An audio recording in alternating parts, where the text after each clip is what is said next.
మరి మీ రాజకీయ చరిత్రలో ప్రజల తలకాయల మీద అవినీతి సామ్రాజ్యాన్ని ఏర్పాటు చేసుకుని 100 కోట్లు 1000 కోట్లు సంపాదించుకోవడం తప్ప మీరు చేసినటువంటి ఒక గొప్ప కార్యక్రమం ఏదైనా ఉందా మీరు చెప్పుకోవడానికి? ఏదీ లేదు. కాబట్టి 2009లో నేను మొదటిసారి పోటీ చేసినప్పుడు 1707 ఓట్లతో గెలిచావు నా మీద. 2014లో 7700 ఓట్లతో గెలిచావు. అది కూడా మా కాంగ్రెస్ పార్టీలో జిల్లా స్థాయి నాయకులు ఒక 2-3 నీకు గట్టిగా సాయం చేస్తే నువ్వు బయటపడినావు. మరి 2019కి వచ్చేటప్పటికి 2014-19 మధ్య మీరు చేసిన దుర్మార్గాలు, దోపిడీలు, హత్యలు, దాడులు ఇవన్నీ కూడా ప్రజల్లో మీరు పలచనైపోయేటువంటి పరిస్థితి తీసుకొని వస్తే ఆ రోజు జగన్మోహన్ రెడ్డి గారి ప్రభంజనం వీస్తూ ఉంటే ఆ గాలిలో ఓడిపోతానని తెలుసుకుని ఒక బకరా కావాల్సి వచ్చి నీ కొడుకును పోటీ చేయించినావు నా మీద. నేను ఆ రోజు 26,000తో గెలిచాను. మళ్ళీ 2024కు వచ్చేటప్పటికి తెలుగుదేశం పార్టీ వైపు గాలి వీస్తాంది. వైఎస్ఆర్ కాంగ్రెస్ పార్టీకి ప్రభుత్వం పైన కొంత వ్యతిరేకత వచ్చిందని గమనించుకొని మళ్ళీ నువ్వు తెర మీదకి వచ్చావు. నీ కొడుకు అయితే ఓడిపోతాడని నువ్వే ప్రచారం చేయించావు. నీ అన్నదమ్ములు ప్రచారం చేశారు, నీ బంధువులు ప్రచారం చేశారు, నీ మీడియాతో రాపించావు, నీ సోషల్ మీడియాతో రాయించావు. కొడుకును ధర్మవరం పంపించి నువ్వు పోటీ చేసి గెలిచినావు. మరి నిజంగా మీరు దేశోద్ధారకులయ్యి దేశ సేవ చేసింటే మీకు ఓటమి అనేది ఉండకూడదు. మరి మీ ఆయన అంత గొప్ప జాతీయ నాయకుడు ఏంటి నీ కొడుకు ఓటమి రాకూడదు. మీ కుటుంబం యొక్క డొల్ల చరిత్ర జిల్లా అంతా తెలుసు, ఈ రాష్ట్రానికి అంతా కూడా తెలుసు. మీ వల్ల అనంతపురం జిల్లాకు ఫ్యాక్షన్ మరకలు అంటడము వాస్తవం కాదా సునీతమ్మ? మీ వల్ల తెలుగుదేశం పార్టీకి చెడ్డ పేరు రావడం వాస్తవం కాదా?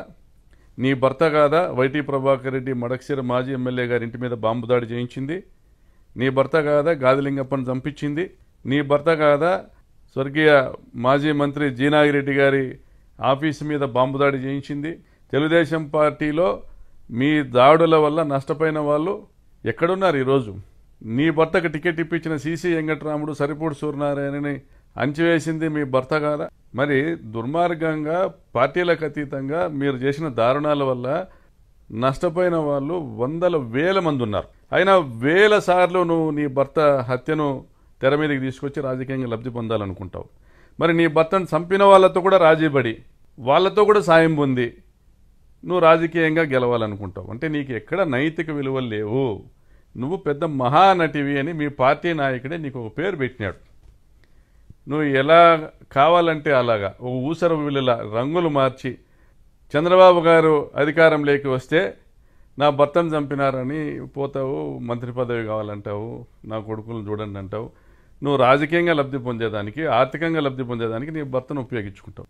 కాంగ్రెస్ ప్రభుత్వమో వైఎస్ఆర్సీపీ ప్రభుత్వమో ఉంటే చంద్రబాబు నాయుడు మాకు అన్యాయం చేసినాడని చెప్పి అది నమ్మేటువంటి ఒకరిద్దరు పెద్దల దగ్గర పోయి గోడ చెప్పుకుంటావు, అన్ని విధాల లబ్ధి పొందుతావు. ఆ రోజు కిరణ్ కుమార్ రెడ్డి ప్రభుత్వంలోనూ అన్ని విధాల లబ్ధి పొందినావు.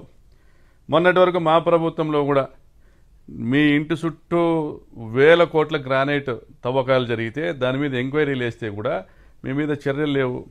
నీ క్రషర్లు 5 సంవత్సరాలు మేము అధికారంలో ఉన్న 5 సంవత్సరాల పాటు నడుపుకున్నావు, వ్యాపారం చేసినావు, కర్ణాటక కంకర్ దోలి అమ్ముకున్నావు, గ్రానైట్ క్వారీలు కొత్త లీజులు తెచ్చుకున్నావు నీ బినామీ కంపెనీలకి. అనంతపురంలో 100 కోట్ల రూపాయల మల్టీప్లెక్స్ కాంప్లెక్స్ కట్టినావు. కియా ఫ్యాక్టరీ దగ్గర అప్పటికే నీకు ఉన్న 100-150 ఎకరాల భూములకు తోడు మళ్ళీ భూములు కొన్నావు. మరి నీ భూములకు ఏపీఐసి నిధులతో రోడ్లు వేయించుకున్నావు. మరి ఏ ప్రభుత్వం ఉన్నా మరి నీ ఆర్థిక వనరులను కాపాడుకుంటావు, ఏ ప్రభుత్వం ఉన్నా నీ పని జరిగేలా చేసుకుంటావు.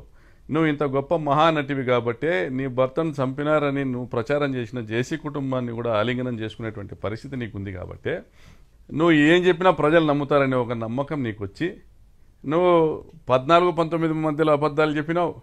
19-24 మధ్యలో కూడా మా మీద దుమ్మెత్తి పోసినావు. దుర్మార్గంగా దారుణమైనటువంటి అబద్ధాలన్నీ కూడా మా మీద.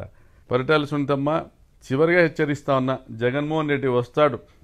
వచ్చినాక మీ కుటుంబ నేపథ్యాన్ని మొత్తం కూడా అక్కడ ప్రజలు ఆ ప్రాంతంలో పాపిరెడ్డిపల్లి గ్రామంలో నీ కొడుకు ప్రమేయం ఏంది, నీ తమ్ముని కొడుకుల ప్రమేయం ఏంది అంతా కూడా తెలియజేస్తారు జగన్మోహన్ రెడ్డి గారికి.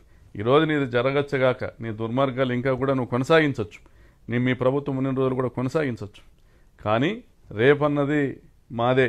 తప్పనిసరిగా 27లోనో 28లోనో 29లోనో మళ్ళీ మా ప్రభుత్వం వస్తుంది, మా జగనన్న ముఖ్యమంత్రి అవుతారు.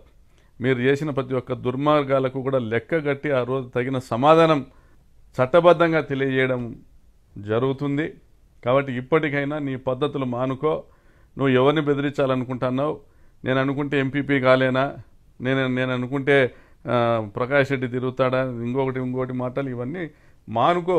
ఇంకా నీకు అది పోలే, అదేదో చింత చచ్చిన పులుపు సావలే, అవి మానుకో. ప్రజాస్వామ్యంలో నువ్వు కూడా ప్రజలు ఓట్లేస్తే గెలిచి నువ్వు ఎమ్మెల్యే అయినావు అంతే. నీ ఎంతకు నువ్వు ఎమ్మెల్యే కావు. ప్రజలు నిన్ను నమ్మి ఓట్లేసినాక నేను ప్రజలకు మంచి చేయాలనే ఆలోచనతో నువ్వు మాట్లాడు.